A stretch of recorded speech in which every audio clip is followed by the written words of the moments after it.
Hello मेरे प्रिय भाई एवं बहनों, आज मैं लेकर आई हूँ भीष्म पितामह का जो मैं कहानी सुना रही थी, दूसरा पार्ट लाई हूँ। तो सुनिएगा और मेरे चैनल को लाइक कमेंट सब्सक्राइब करिएगा। तो चलिए सुनाती हूँ। तो जब भीष्म पितामह अंबिका अम्बालिका को लाए थे रण करके, तो जो अम्बा थी वो सालों से विवाह करना चाहती थी, उसको लौटा दिए थे। तो वो उसको सालवा भी नहीं स्वीकार किया। तो फिर वहाँ परशुराम आए। परशुराम उनसे बोले कि क्यों ऐसा कर रहे हो। परशुराम गुरु थे भीष्म पितामह का। तो बोले कि हाँ गुरुजी, मेरा प्रतिज्ञा है, मैं नहीं विवाह कर सकता। तो बोले कि नहीं, ये गलत है, जब तुम लेकर आए हरण करके तो तुम्हें विवाह करना होगा, अगर नहीं करोगे तो मेरे साथ युद्ध करो। तो फिर परशुराम के साथ बोले कि ठीक है, मैं युद्ध करूँगा। कहा तुम मुझे नहीं जानते हो, मैं 21 बार क्षत्रियों का विनाश किया हूँ। तो कहे अरे, तो उस समय भीष्म कहाँ पैदा हुए थे गुरुजी। तो फिर दोनों में युद्ध हुआ, 23 दिन तक लगातार युद्ध हुआ, कोई नहीं हारा जीता। तब मुनि लोग, देवता लोग आकर के उनका लड़ाई छुड़वा दिए और बोले कि ठीक है। फिर जो अम्बा थी वो तपस्या करने चली गई। फिर क्या हुआ, महाभारत युद्ध में कौरव पक्ष के सर्वश्रेष्ठ योद्धा भीष्म ही थे, अतएव प्रथम सेनानायक होने का गौरव इन्हीं को प्राप्त हुआ। पांडव एवं कौरव दोनों के पितामह होने के नाते इनका दोनों से ही समान प्रेम एवं सहानुभूति थी तथा दोनों का ही समान रूप में हित चाहते थे। फिर भी यह जानकर कि धर्म एवं न्याय पांडवों के ही पक्ष में है, ये पांडवों के साथ विशेष सहानुभूति रखते थे और हृदय से इनकी विजय चाहते थे। परंतु हृदय से पांडवों के पक्षपाती होने पर भी युद्ध में कभी पांडवों के साथ रियायत नहीं की और प्राण प्राण से इन्हें जीतने की चेष्टा की। युद्ध के 18 दिनों में 10 दिनों तक अकेले भीष्म ने कौरवों का सेनानायक तत्व किया और इस बीच में पांडव पक्ष की बहुत सी सेना का संहार कर डाला। अर्जुन का बल क्षीण होते हुए देख एक बार तो वे चक्र लेकर कृष्ण भगवान चक्र लेकर उनके सामने दौड़े और दूसरी बार चाबुक लेकर उन्होंने भीष्म को ललकारा। इस प्रकार भक्तों के प्राणों की रक्षा करते हुए दूसरे भक्तों को गौरव को बढ़ाकर अपनी उभयतोमुखी भक्तवत्सलता का परिचय दिया। अंत में पांडवों ने जब देखा कि भीष्म के रहते कौरवों पर विजय पाना असंभव है तब उन्होंने स्वयं पितामह से जा करके उनकी मृत्यु का उपाय पूछा और उन्होंने दया करके उसे बता दिया। उन्होंने बताया कि द्रुपद कुमार शिखंडी स्त्री रूप में जन्मा था, वही जो अम्बा तपस्या कर रही थी, वही द्रुपद के यहाँ जन्म ली थी शिखंडी के रूप में, आधा स्त्री आधा पुरुष, स्त्री रूप में जन्मा था। इसलिए यद्यपि वह अब भी पुरुष के रूप में बदल गया है, फिर भी मेरी दृष्टि से वह स्त्री ही है। ये ऐसी दशा में उस पर मैं शस्त्र नहीं उठा सकता, भीष्म पितामह बता रहे थे। वह यदि मेरे सामने युद्ध करने आएगा तो मैं शस्त्र नहीं चलाऊंगा, उस समय अर्जुन मुझे मार सकता है। क्षत्रिय धर्म के पालन और वीरता का उदाहरण इससे बढ़कर और क्या होगा। जिस समय युद्ध में मर्माहत होकर भीष्म धराशायी हुए थे, उस समय उनका रोम रोम बाणों से बिध गया था।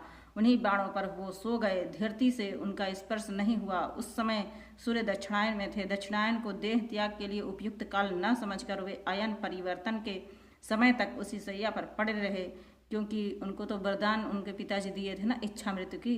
इसलिए जब अच्छा शुभ मुहूर्त देखते हैं तभी अपना प्राण त्याग दे। भीष्म के गिरते ही उस दिन युद्ध बंद हो गया। कौरव तथा पांडव और भीष्म जी को घेर कर उनके चारों ओर खड़े हो गए। भीष्म जी का सारा शरीर बाणों पर तुला हुआ था, केवल उनके सिर नीचे लटक रहा था।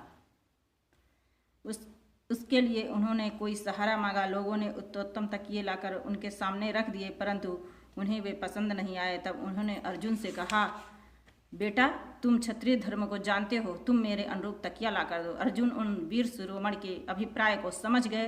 वीरों के इशारे वीर ही समझ सकते हैं। उन्होंने बाण मारकर भीष्म जी के मस्तक को ऊंचा कर दिया, बाण सिर के पास बाण का तकिया बना दिए और उन बाणों पर उनका मस्तक टिक गया। सब लोग उनकी असाधारण धर्मनिष्ठा और साहस देकर दंग रह गए। उस समय भी युद्ध बंद कराने तथा दोनों पक्षों में शांति स्थापन करने उन्होंने पूरी चेष्टा की, परंतु उसमें ये सफल नहीं हुए। दैव का ऐसा विधान था, उसे कौन टाल सकता है। महाभारत तो होना ही था।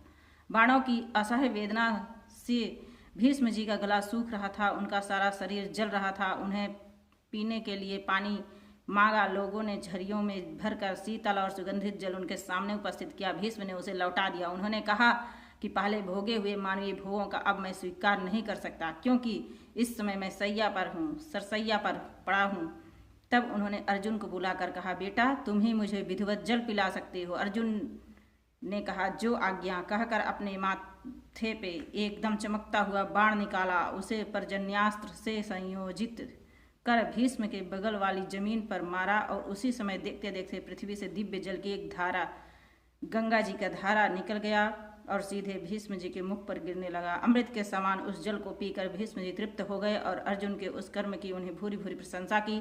उसी समय से भीष्म जी ने अन्न जल का त्याग कर दिया और फिर जितने दिन वे जीवित रहे बाणों की मर्मांतक पीड़ा के साथ साथ खूब भूख प्यास की असह्य वेदना भी सहते रहे। इस प्रकार उन्होंने वीरता के साथ साथ धैर्य एवं सहन शक्ति की पराकाष्ठा दिखा दी। महामना भीष्म आदर्श पितृभक्त, आदर्श सत्य प्रतिज्ञ एवं आदर्श वीर ही नहीं थे, शास्त्रों के महान ज्ञाता, धर्म एवं ईश्वर के तत्व को जानने वाले एवं महान भगवत भक्त भी थे।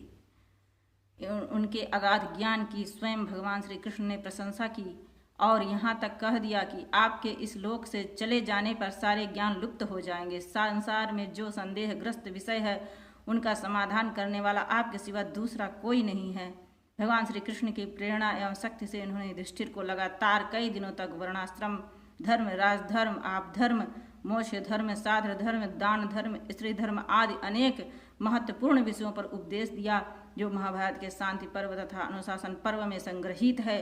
साक्षात धर्म के अंश से उत्पन्न हुए धर्म की प्रत्यक्ष मूर्ति महाराज युधिष्ठिर की धर्म विषयक शंकाओं का निवारण करना भीष्म का ही काम है।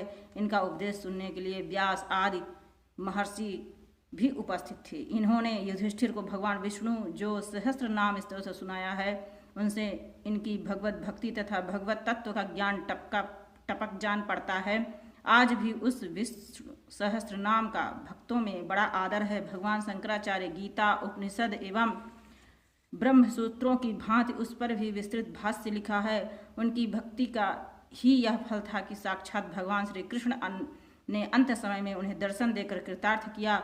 इस प्रकार भक्ति, ज्ञान, सदाचार जिस ओर से भी हम भीष्म के चरित्र पर दृष्टि डालते हैं, उसी ओर से हम उन्हें आदर्श पाते हैं। भीष्म की कोटि के महापुरुष संसार के इतिहास में इन्हें गिने ही पाए जाते हैं। यद्यपि भीष्म पितामह के कोई पुत्र नहीं थे, तब पर भी आज तक पितरों का जब तर्पण करते हैं सब लोग, तो इन्हें भी जल देते हैं और यह गौरव भारत के इतिहास और किसी भी मनुष्य को प्राप्त नहीं है।